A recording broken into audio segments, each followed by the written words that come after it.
જાફરાબાદ માંગસાગર ખેડૂનું આજથી 2 મહિનાનું વેકેશન। જાફરાબાદના દરિયા કિનારે 700 જેટલી બોટોને લાંગરી દેવાઈ। માછીમારોને 2 મહિનાનો વેકેશન।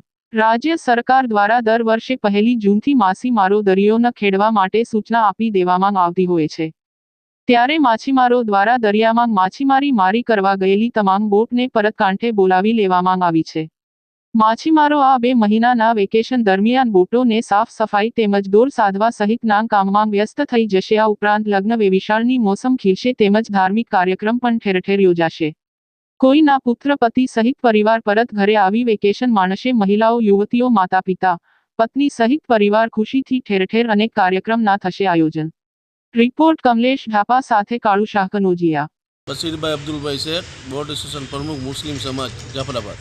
ગવર્મેન્ટ પ્રમાણે અને 31 તારીખે મુદ્દા આવી ગયા છે। હવે 2 મહિનાનો ઇન્ટરવેલ છે, એટલે અમે જાલ છે, કામ છે, વાળનું છે, લગ્ન પ્રસંગ છે, એવું બધું કરશું અને જ્યારે સરકાર રજા અમને આપશે એટલે પરત શરૂ કરશું।